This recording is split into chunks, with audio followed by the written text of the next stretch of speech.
दोस्तों स्वागत है आपको हमारे इस tech360zone.com यूट्यूब चैनल पर। और इस वीडियो में मैं आपको डिटेल में बताऊंगा कि कैसे आप अपने एंड्रॉयड एप्लीकेशन में गूगल साइन इन बटन का इम्प्लीमेंट कर सकते हैं। तो चलिए जानते हैं। तो इस वीडियो डिस्क्रिप्शन पे आपको एक लिंक मिल जाएगा, यहाँ पे आप देख सकते हैं। ये रहा इस वेबसाइट का लिंक। ये गूगल का डेवलपर का वेबसाइट है जहाँ पर स्टेप बाय स्टेप बताया गया है कैसे आप गूगल साइन इन को अपने एंड्रॉयड एप्लीकेशन पर इंटीग्रेट कर सकते हैं। तो यहाँ पे पूरा डिटेल्स आपको मिल जाएगा। तो इसी डॉक्यूमेंटेशन की मदद से मैं आपको गाइड करूँगा और कैसे क्या कुछ करना है वो बताऊँगा। तो चलिए एंड्रॉयड स्टूडियो के ऊपर चलते हैं। तो यहाँ पे आप देख सकते हैं, ये रहा मैंने अभी फ़िलहाल एक एप्लीकेशन बनाया है। यहाँ पे आप देख सकते हैं इस एप्लीकेशन का मैंने नाम दिया है गूगल लॉगिन ऐप। और यहाँ पे आप देख सकते हैं सिर्फ और सिर्फ एक ही एक्टिविटी है। और अगर मैं रिसोर्स में जाऊँगा और लेआउट में जाऊँगा तो आप देख सकते हैं सिर्फ मेन एक्टिविटी नाम से हमें एक एक्सएमएल फाइल मिल रहा है।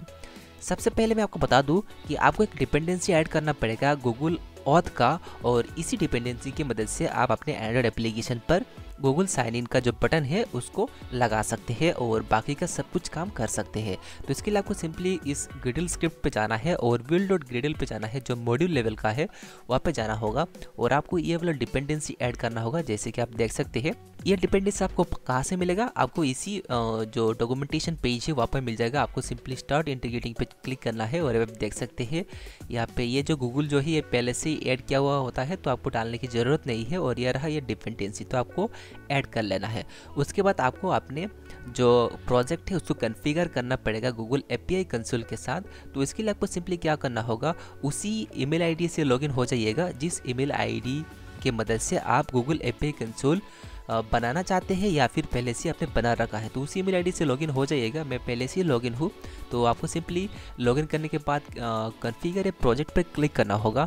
तो मैंने अपना प्रोजेक्ट सिलेक्ट कर लिया है और नेक्स्ट पे जैसे ही क्लिक करेंगे यहाँ पे आपको कुछ इस तरीके से कॉन्फ़िगर योर ऑथ क्लाइंट मिलेगा। तो आपको सिंपली सिलेक्ट करना है। तो आप डायरेक्टली एंड्रॉयड सिलेक्ट कर लीजिएगा।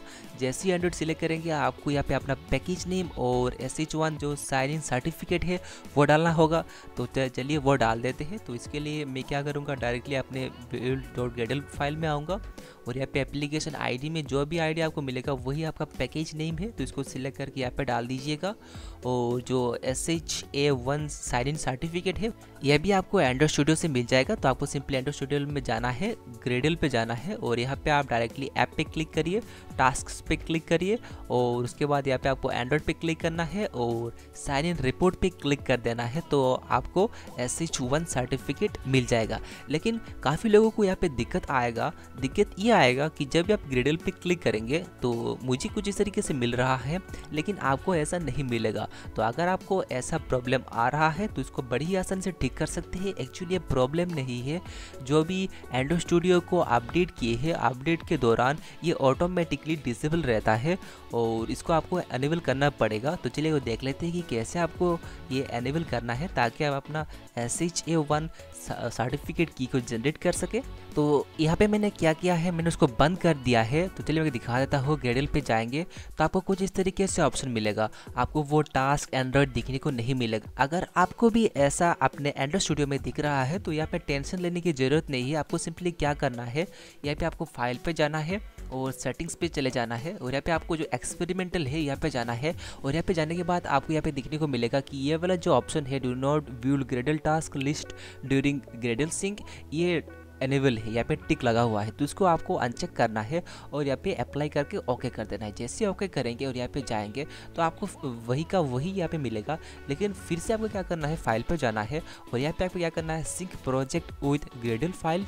तो जैसे ही ये कंप्लीट होगा ग्रेडल फाइल्स जो सिंकिंग का प्रोसेस, तो आपको वो सभी चीज़ें दिखने को मिल जाएगा। तो यहाँ पे आप देख सकते हैं मेरा कंप्लीट हो चुका है। अभी मैं ग्रेडल पे जाऊंगा तो यहाँ पे आप देख सकते हैं यहाँ पे मेरा टास्क भी आ चुका है, ऐप भी आ चुका है। तो चलिए अभी SHA1 जो की है उसको जनरेट कर लेते हैं। तो इसके लिए आपको जाना है ऐप के अंदर, टास्क एंड्रॉयड और यहाँ पे आपको साइन इन रिपोर्ट में क्लिक करना है, यानी कि यहाँ पे डबल क्लिक करना है। जैसे ही डबल क्लिक करेंगे आपके पास कुछ इस तरीके से आ जाएगा। यहाँ पे आप देख सकते हैं SHA1 जो की है हमें मिल चुका है। तो यहाँ से मैंने कॉपी कर लिया है। तो चलिए अभी क्रोम पे चलते हैं और जो SHA1 जो साइन इन की है सर्टिफिकेट का, इसको यहाँ पे पेस्ट कर देते हैं। और आपको सिंपली क्या करना है, क्रिएट बटन पे क्लिक करना है। जैसे क्रिएट करेंगे ये आप कॉन्फ़िगर कर लेगा प्रोजेक्ट को। जैसे ही कॉन्फ़िगर हो जाता है आपके पास कुछ तरीके से ऑप्शन आ जाएगा, तो इसको आप डाउनलोड करके रख सकते हैं ताकि फ्यूचर में जब ज़रूरत पड़े तो इसका आप इस्तेमाल कर सकते हैं। अभी फिलहाल इसकी कोई भी ज़रूरत नहीं है, इसको मैं डन कर दूंगा। उसके बाद यहाँ पे आप देख सकते हैं हमारा जो इसका जो स्टेप है अभी फ़िलहाल के लिए कंप्लीट हो चुका है। अभी हमें क्या करना है, ये जो नेक्स्ट स्टेप है ऐड साइन इन, यहाँ पे क्लिक करना है। जैसे यहाँ पे क्लिक करेंगे यहाँ पे आपको जो साइन इन का जो भी ऑप्शन है यानी कि जो भी कोड है हमें डालना है। यहाँ पे आप देख सकते हैं इतना ज़्यादा कोड नहीं है, लेकिन जितना भी कोड है आपको सभी डालने पड़ेंगे। तो चलिए मैं दिखा देता हूँ कि कहाँ पे आपको डालने पड़ेंगे। तो इसको मैं क्लोज़ करूँगा, इसको भी मैं क्लोज़ कर दूंगा। इन दोनों को मैं फ़िलहाल मैंने क्लोज़ कर दिया है। अभी आप जिस भी एक्टिविटी में लॉगिन का फीचर इंप्लीमेंट करना चाहते हैं उस एक्टिविटी में चले जाइए। आपके प्रोजेक्ट में हो सकता है या आपने लॉगिन एक्टिविटी नाम दिया है या फिर लॉगिन फ्रैगमेंट ऐसा कुछ। तो मेरा जो अभी फ़िलहाल एक्टिविटी है वो मेन एक्टिविटी है, तो मैं अपने ऐप में मेन एक्टिविटी में ही लॉगिन का जो इम्प्लीमेंटेशन है वो करना चाहता हूँ। तो इसीलिए मैं मेन एक्टिविटी में जाऊँगा और यहाँ पे ही मैं वो सभी चीज़ें इम्प्लीमेंट करूँगा। तो आपको क्या करना है, ऐड साइन इन पे क्लिक करना है और ये जो पहला वाला जो कोड है इसको कॉपी कर लेना है और इसको आपको डालना है ऑन क्रिएट मेथड के अंदर। तो यहाँ पे मैंने डाल दिया है और इसको इंपोर्ट भी कर लीजिएगा। इंपोर्ट करने के लिए आप ऑल्ट एंटर का भी इस्तेमाल कर सकते हैं। तो यहाँ पे आप देख सकते हैं मैंने ये पहला कोड इंपोर्ट कर लिया है। उसके बाद आपको नीचे स्क्रॉल करना है और इसको भी कॉपी कर लेना है और इसको भी यहाँ पे पेस्ट कर दूंगा। तो यहाँ पे मैंने पेस्ट कर दिया है, लेकिन यहाँ पे आपको क्या करना होगा, ये जो गूगल साइन इन क्लाइंट है इसका वेरिएबल क्रिएट करना होगा। तो मैं ग्लोबल वेरिएबल बना लूँगा। तो इसके लिए आपको लिखना है गूगल साइन इन क्लाइंट। तो यहाँ पे आप देख सकते हैं गूगल साइन इन क्लाइंट आ चुका है और इसका आप नाम दे सकते हैं अपने हिसाब से, लेकिन यहाँ पे अभी फिलहाल गूगल साइन इन क्लाइंट है तो वही मैं यहाँ पे रख दूंगा। तो आप देख सकते हैं यहाँ पे ठीक ठाक हो चुका है और इसको भी मैं इंपोर्ट कर दूंगा। तो यहाँ पे देख सकते हैं ये वाला क्लास भी मैंने इंपोर्ट कर लिया है। उसके बाद फिर से जाऊंगा क्रोम पर और ये जो ऑप्शन है ये पहला वाला इसको ही कॉपी करना है। ये जो अपडेट वाला है ये कस्टम है। गूगल के जो डॉक्यूमेंटेशन यहाँ पे सिर्फ और सिर्फ ऐसे ही एक मेथड बना के दिखाया गया है, लेकिन इसका कोई भी यूसेज नहीं है, तो इसीलिए मैं कॉपी फ़िलहाल नहीं कर रहा हूँ। ये आप अपने हिसाब से अपने ऐप के हिसाब से इसको आप कॉन्फ़िगर कर सकते हैं। तो इसको भी मैंने कॉपी नहीं किया है। इसको फ़िलहाल ये जो पहला वाला कोड है इसको भी मैं यहाँ पे पेस्ट कर दिया है और ये जो गूगल साइन इन अकाउंट का जो क्लास है इसको भी मैंने इंपोर्ट कर लिया है। ये जो कोड हमने यहाँ पे डाला है वो देख लेते हैं कि क्यों डाला है। आप देख सकते हैं check for existing Google sign in account if user is already sign in the Google sign in account will be non null. यानी कि ये वाला जो कोड है ये चेक करेगा कि जो यूज़र है वो पहले से लॉग्ड इन है या नहीं है। अगर ये नल नहीं है इसका मतलब ये है कि यूज़र पहले से ही लॉग्ड इन है, और अगर ये नल निकलता है तो इसका मतलब ये है कि यूज़र ने अभी तक लॉगिन नहीं किया है। तो इसके मदद से आप ऐसा कुछ अपने ऐप में इंटीग्रेट कर सकते हैं ताकि जब भी यूज़र पहली बार अपने एप्लीकेशन को ओपन करे ऑटोमेटिकली लॉगिन एक्टिविटी आ जाए, और जब भी यूज़र लॉगिन कर ले और फिर से आपको क्लोज़ करके फिर से एप्लीकेशन को ओपन करे तो लॉगिन एक्टिविटी ना आए। तो ऐसा कुछ आप अपने हिसाब से कंडीशन डाल के इम्प्लीमेंटेशन कर सकते हैं अपने एप्लीकेशन पर। तो ये तो मैंने थोड़ा बहुत आपको समझा दिया है। उसके बाद हमें क्या करना है, गूगल साइन इन का जो बटन है हमें अपने एप्लीकेशन की जो XML फाइल है वहाँ पे डालना पड़ेगा। तो इसको भी मैंने अभी फ़िलहाल के लिए कॉपी कर लिया है और हमें जाना है लेआउट के अंदर। हमारा जो एक्टिविटी मेन का XML फाइल है यहाँ पे जाऊँगा और ये जो टेक्स्ट व्यू है इसको मैं हटा दूँगा, इसको रहने देते हैं और इसको सिंपली मैं लिख दूँगा लॉगिन एक्टिविटी।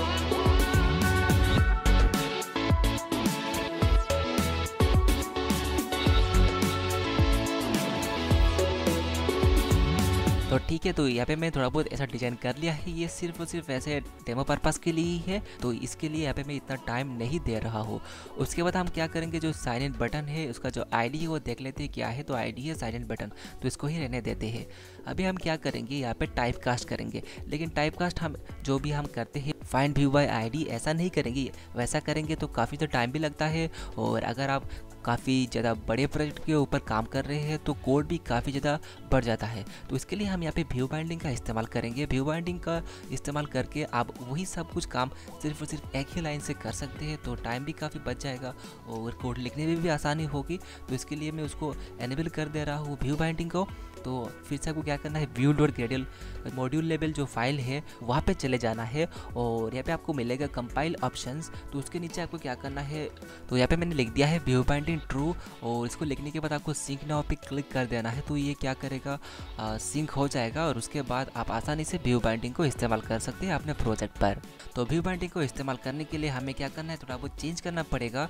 तो यहाँ पे आपको लिखना पड़ेगा एक्टिविटी मेन बाइंडिंग करके, इस तरीके से आपको मिलेगा। ये जो एक्टिविटी मेन बाइंडिंग है ये मेन एक्टिविटी का ही नाम है, लेकिन थोड़ा बहुत चेंज हो जाएगा। मान लीजिए आपके एक्टिविटी का नाम है लॉगिन एक्टिविटी, तो उसका जब आप बाइंडिंग में लिखने जाएंगे तो उसको आपको लिखना पड़ेगा एक्टिविटी लॉगिन बाइंडिंग। तो कुछ तरीके से आप लिख सकते हैं। उसके बाद आपको क्या करना है, सेट कंटेंट व्यू के ठीक ऊपर आपको लिखना है binding is equals to activity, मेरे यहाँ पे मेन बाइंडिंग है उसको सिलेक्ट करूँगा और उसके बाद इन्फ्लेट आएगा और ये आपके लिखना पड़ेगा गेट लेआउट इन्फ्लेटर। तो ये इन्फ्लेट हो जाएगा और आखिर में ये जो सेट कंटेंट व्यू है उसके अंदर जितने भी कोड है उसको हटाना है और लिखना है आपको बाइंडिंग डॉट गेट रूट। तो यही काम कर देंगे तो हमारा जो लेआउट है वो अटैच हो जाएगा इस एक्टिविटी के साथ और उसके बाद हम आसानी से बाइंडिंग का इस्तेमाल कर सकते हैं। तो चलिए चलते हैं डॉक्यूमेंटेशन के ऊपर और यहाँ पे आप देख सकते हैं यहाँ पे उन लोगों ने पहले जो फाइंड व्यू बाय आईडी किया है और उसके बाद जो बटन है उसका साइज यहाँ पे डाला गया है। तो हम अपने प्रोजेक्ट के ऊपर बाइंडिंग का इस्तेमाल करेंगे तो हम फाइंड व्यू बाय आईडी को कॉपी नहीं करेंगे, हम सिर्फ और सिर्फ सेकेंड लाइन को ही कॉपी करेंगे और यहाँ पे पेस्ट कर देंगे सबसे नीचे। और हमने हमारा बटन का नाम दिया था साइन इन बटन, तो उसको यहाँ पे ऐड करने के लिए आपको लिखना पड़ेगा binding dot sign in button इस तरीके से। और यहाँ पे आप देख सकते हैं ऑटोमेटिकली आ चुका है और साइन इन बटन की जो क्लास है उसको इंपोर्ट कर लीजिएगा। और यहाँ पे आपको अलग अलग साइज़ देखने को मिलेगा, यहाँ पे आपको 3 डिफरेंट साइजेस देखने को मिल जाएंगे। अगर मैं यहाँ पे साइज लिखूँगा तो आपको देखने को मिलेगा साइज आइकन ओनली वाइड और स्टैंडर्ड। तो हम ही फिलहाल हम वाइड को सिलेक्ट करेंगे और उसके बाद आपको क्या करना है, सेट ऑन क्लिक लिसनर लगाना है इस बटन में। तो वही लगा देते हैं। तो इसके लिए हमें पहले हमारा जो बटन का नाम है उसको सिलेक्ट करेंगे और उसके बाद लिख देंगे सेट ऑन क्लिक लिसनर और इसको न्यू ऑन क्लिक लिसनर में डाल देंगे। तो यहाँ पे मैंने डाल दिया है न्यू ऑन क्लिक लिसनर और इसमें हम ऑन क्लिक इवेंट लगाएंगे। तो इसके लिए देख लेते हैं कि कैसे क्या कुछ उन लोगों ने किया है।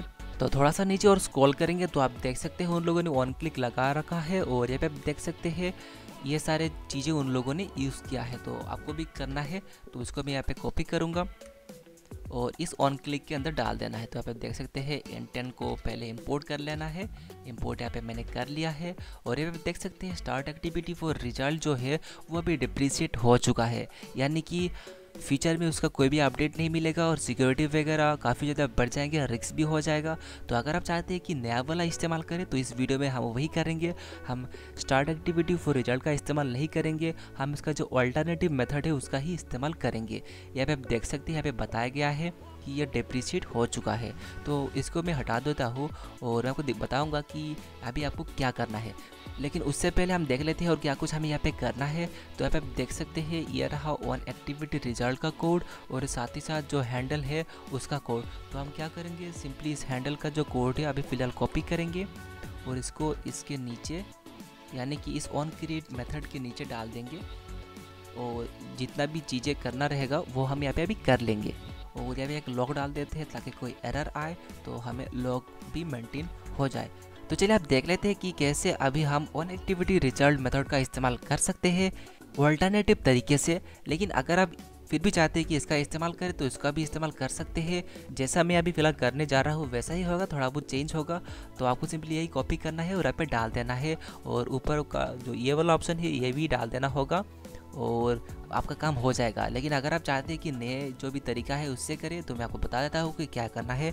तो यहाँ पे आपको नया मेथड डालना पड़ेगा, तो उस नया मेथड का नाम है, तो यहाँ पे लिखना है एक्टिविटी रिजल्ट लॉन्चर और ये वाला सिंबल डालना है और यहाँ पे आपको लिखना है इंटेंट और उसके बाद यहाँ पे आप एक नाम दे सकते हैं। तो यहाँ पे मैं लिख रहा हूँ स्टार्ट एक्टिविटी, तो यहाँ पे मैंने नाम दे दिया है स्टार्ट एक्टिविटी फॉर रिजल्ट। और उसके बाद यहाँ पे आपको क्या करना है, इक्वल्स टू लगाना है और उसके बाद यहाँ पे आपको लिखना है रजिस्टर रिजल्ट फॉर एक्टिविटी और इसको मैं एंटर दबा के नीचे डालूंगा। तो यहाँ पे आपको 2 नए मेथड डालने पड़ेंगे। तो आपको लिखना है new activity result contracts dot start activity for result, तो इस मेथड को आप यहाँ पे डाल दीजिएगा, कॉमा डालिए। उसके बाद आपको फिर से दूसरा एक लिखना पड़ेगा, new activity result callback, activity result callback. तो जैसे ही आप ये वाला सिलेक्ट करेंगे तो आपके पास एक नया मेथड आ जाएगा, ऑन एक्टिविटी रिजल्ट। तो यही आपको डालना पड़ेगा, ये दो आपको मेथड को यहाँ पे इम्प्लीमेंट करना पड़ेगा और यहाँ पे सेमीकोलन डाल दीजिएगा। और उसके बाद यहाँ पे एक कंडीशन यूज़ किया जाएगा और देखा जाएगा कि रिजल्ट परफेक्ट है या नहीं। तो इसके लिए यहाँ पे आप एक कंडीशन बना लीजिएगा, इफ़ रिज़ल्ट, यहाँ पे रिज़ल्ट यहाँ से आ रहा है ये वाला result, if result dot get result request code is equals to activity dot result okay, यानी कि ये रिज़ल्ट ओके मिलता है, तभी हमें क्या करना है, आगे का जो भी काम है वो करना है। तो इसके अंदर हमें ये वाला ऑप्शंस डालना है जो हमें गूगल के डॉक्यूमेंटेशन से मिलता है। और यहाँ पे आप देख सकते हैं डाटा में एरर आ रहे हैं, तो यहाँ पे आपको लिखना है रिजल्ट डॉट गेट डाटा, तो आपका जो एरर है वो सॉल्व हो जाएगा। तो कुछ इस तरीके से ये नया मेथड काम करेगा। और सेकंड जो हैंडल साइन इन रिजल्ट है, ये वाला मेथड है जो हमने थोड़ी देर पहले बनाया था और उसके अंदर हमें सिंपली टास्क को पास कर देना है। तो यहाँ पे आप काम हो चुका है और इस ऑन क्लिक में जाके हमें क्या करना है, ये जो स्टार्ट एक्टिविटी फॉर रिजल्ट है इसको इनिशियलाइज कर देना है। तो start activity for result dot launch होएगा और यहाँ पे हम इंटेंट पास करना है और इंटेंट यहाँ पे हमारा साइन इन इंटेंट है, तो यहाँ पे आप डाल दीजिएगा। तो आपका काम यहाँ तक कंप्लीट हो चुका है। तो अगर आप इतना कर लेते हैं और ऐप को रन कर लेते हैं तो आपका जो ऐप है पूरी तरीके से काम करेगा। लेकिन अभी यहाँ पे देखना ये है कि जिस भी जीमेल आईडी से हमने लॉगिन किया है उस जीमेल आईडी का जितने भी डिटेल्स है, first name, last name, Gmail ID और साथ साथ जो प्रोफाइल आइकन है वो भी हमें मिल जाए। तो इसके लिए हमें क्या करना होगा, ये जो गेट प्रोफाइल इन्फॉर्मेशन है यहाँ पे चले जाना है और यहाँ पे जाएंगे तो आपको ये वाला कोड मिलेगा और इस कोड की मदद से आप जो यूज़र की जो डिटेल्स है उसको गेट कर सकते हैं। तो इसको हम यहाँ पे फ़िलहाल इस्तेमाल करेंगे और देखेंगे कि कैसे हमें यूज़र का जो डाटा है वो मिलता है। तो आपको क्या करना है, जो हैंडल साइन इन रिजल्ट है इसके अंदर आना है। ये वाला जो लाइन मिल रहा है ये एक्चुअली जो प्रोफाइल है उस प्रोफाइल की जितने भी डिटेल्स है वो गेट करने के लिए यूज़ किया जाता है, तो उसका ही हम यहाँ पे फ़िलहाल इस्तेमाल करेंगे। पहले हम नल चेक कर लेंगे, तो यहाँ पे हम लिख देंगे if account not is equals to null, यहाँ पे लिख देंगे। तो यहाँ पे हम नल चेक करेंगे कि अकाउंट नल ना हो और अगर नल नहीं है तो हमें यूज़र की जो भी डिटेल्स है वो मिल जाए। यहाँ पे आप स्ट्रिंग वेरिएबल के अंदर जितने भी डिटेल्स है वो स्टोर कर सकते हैं। तो चलिए डॉक्यूमेंटेशन के अंदर चलते हैं और ये जो गेट प्रोफाइल इन्फॉर्मेशन है इसके अंदर जितने भी डिटेल्स आप ले सकते हैं उसका लिस्ट आपको मिल जाएगा। आपको सिंपली ही कॉपी करना है और यहाँ पे पेस्ट कर देना है। और ये जो SCCT है इसको आपको अकाउंट करना है, तो हमें काफ़ी जगह चेंज करना होगा। तो इसके लिए मैं क्या करूँगा, इस SCCT को यहाँ पे डाल दूँगा ताकि पूरा जो ऑप्शन एरर है वो चला जाए। और इस अकाउंट को भी हमें SCCT करना होगा और URI का जो क्लास है उसको इंपोर्ट करना ना भूलें। तो यहाँ पे आप देख सकते हैं गेट डिस्प्ले नेम, हमारा जो डिस्प्ले नेम है वो गेट करने के लिए, गिवन नेम गेट करने के लिए वाला, फैमिली नेम गेट करने के लिए ये वाला, और ये जो ईमेल आईडी है ये गेट करने के लिए वाला, और फोटो URL के लिए आपको गेट फोटो URL करना होगा। और आखिर में जो यूज़र का जो ID है वो गेट करने के लिए आपको गेट ID का इस्तेमाल करना होगा। उसके अलावा और भी कुछ आपको मिल जाएंगे गेटर, जिसकी मदद से आप यूज़र की जो प्रोफाइल्स की जो डिटेल्स है उसको आप गेट कर सकते हैं। तो यहाँ पे मैं एक टोस्ट डाल दूंगा और टोस्ट में हम शो करवा देंगे कि यूज़र किस ईमेल आईडी से लॉगिन किया है। तो यहाँ पे मैं एक टोस्ट लिखता हूँ और इस टोस्ट के अंदर मैं यहाँ पे ईमेल लिख दूंगा। तो यहाँ पे मैंने ईमेल लिख दिया है ताकि हमें पता चले कि हमने ईमेल ही गेट किया है। और ईमेल में हमने यहाँ पे लिखा था पर्सन ईमेल, तो इस पर्सन ईमेल को यहाँ पे मैं डाल दूंगा। कनकैटिनेट की मदद से मैंने यहाँ पे लिख दिया है। तो यहाँ तक हमारा काम ख़त्म हो चुका है। अभी हम एप्लीकेशन को रन करके देख सकते हैं, लेकिन उससे पहले हम एक बार चेक कर लेते हैं कि हमने क्या कुछ किया है। तो आप देख सकते हैं पहले हमने इसको डाला था गूगल साइन इन ऑप्शंस को, और उसके बाद हमने यहाँ पे गूगल साइन इन में GSO को डाला था, यानी कि गूगल साइन इन ऑप्शंस को। और उसके बाद हमने ये वाला कोड डाला है जो हमने अभी तक इस्तेमाल नहीं किया है। ये जो लाइन है ये काफ़ी यूज़फुल है, ये एक्चुअली चेक करता है कि यूज़र पहले से लॉगिन है या नहीं है। तो उसके हिसाब से अपना जो भी कोड है आप इस लाइन की मदद से कर सकते हैं। और उसके बाद हमने जो XML फाइल में जो गूगल साइन इन बटन डाला था उसका हमने यहाँ पे साइज बढ़ा दिया था, और उसके बाद हमने उसी बटन पे ऑन क्लिक लिसनर लगाया। ऑन क्लिक लिसनर के अंदर हमने इंटेंट का इस्तेमाल किया, जहाँ पर हमने M Google sign in client को इस्तेमाल किया है, जिसकी मदद से हम यूज़र को लॉगिन करा पाएंगे। और उसके बाद हमने एक्टिविटी जो है उसको स्टार्ट कर दिया, ताकि जब भी लॉगिन हो जाए हमें दूसरा जो भी काम करना हो वो हम इस मेथड के जरिए कर सकते हैं। और इस मेथड को हमने यहाँ पे इनिशियलाइज किया। आप देख सकते हैं इसके अंदर हमने कुछ एडिशनल इन्फॉर्मेशन डाले, जैसे कि एक्टिविटी रिजल्ट फॉर कंट्रैक्ट्स, और दूसरा है एक्टिविटी रिजल्ट कॉलबैक। तो कॉलबैक के अंदर हमने पहले रिजल्ट को चेक किया कि रिजल्ट अगर ओके है तो हमें गूगल की तरफ से ये सब कुछ इन्फॉर्मेशन मिल जाए। और उसके अंदर हमने हैंडल डाल दिए, ताकि जब भी रिज़ल्ट ओके हो और साइन इन हो जाए तो हमें यूज़र का जो भी डिटेल्स है वो भी मिल जाए। तो इसके लिए हमने ये सब कुछ डाला, लेकिन यहाँ से हमने सिर्फ और सिर्फ जो ईमेल है उसको ही गेट किया और हमने टोस्ट के अंदर शो करवा दिया। और आखिर में यहाँ पे कैच के अंदर हमने एक लॉग डाल दिया, ताकि कोई भी एरर आए तो हम इस गूगल एरर कीवर्ड की मदद से जो एरर है उसको हम इस लॉग कैट में जाके फाइंड कर सकते हैं और एरर को देख सकते हैं। तो यहाँ तक हमने कर लिया है। आप चाहे तो दूसरा एक वो डैशबोर्ड एक्टिविटी बना सकते हैं और उसके अंदर आप इन सभी जो डिटेल्स है उसको शो करवा सकते हैं। तो ये आप अपने हिसाब से कर लीजिएगा। और आखिर में आपको क्या करना है, मैनिफेस्ट के अंदर जो यूज़र का जो इंटरनेट परमिशन है उसको एनेबल करना ना भूलें। अगर आप ऐसा नहीं करते हैं तो लॉगिन सही ढंग से काम नहीं करेगा। तो यहाँ पे मैं इंटरनेट लिखूँगा तो इंटरनेट आ जाएगा, और यहाँ से मैंने इंटरनेट का जो परमिशन है वो एनेबल कर दिया है। उसके अलावा हमें और दूसरा कुछ करने की ज़रूरत नहीं है। तो आखिर में इस एप्लीकेशन का एक बार टेस्ट कर लेते हैं रियल डिवाइस में और देखते हैं कि वाकई में एप्लीकेशन काम कर रहा है या नहीं। तो यहाँ पे आप देख सकते हैं हमारा जो ऐप है वो सक्सेसफुली लॉन्च हो चुका है। तो चलिए देख लेते हैं कि ये जो बटन है साइन इन विद गूगल ये सही ढंग से काम कर रहा है या नहीं। तो मैंने यहाँ पे क्लिक किया और जैसे ही क्लिक किया आप देख सकते हैं ब्लैक कलर का हो चुका है, और यहाँ पे हमें वो सभी ईमेल आईडी मिल जाएंगे जो मेरे मोबाइल पर लॉगिन है। तो यहाँ से मैं एक ईमेल आईडी को अभी सिलेक्ट करने जा रहा हूँ, जो कि पहला वाला। और जैसे ही मैं यहाँ पे क्लिक किया है तो ये प्रोसेस हुआ और नीचे आप देख सकते हैं हमारा जो ईमेल आईडी है वो सक्सेसफुली आ चुका है। इसका मतलब ये है कि हमारा जो ऐप है वो सही ढंग से काम कर रहा है, कोई भी प्रॉब्लम नहीं है। तो आप कुछ इस तरीके से इन्हीं कुछ कोड्स के मदद से आप अपने एंड्रॉइड स्टूडियो के मदद से अपने एप्लीकेशन पर गूगल साइन इन का जो लॉगिन है उसको इम्प्लीमेंट कर सकते हैं, और बड़ी ही आसानी से ये सभी चीज़ें आप कर पाएंगे, वो भी खुद से।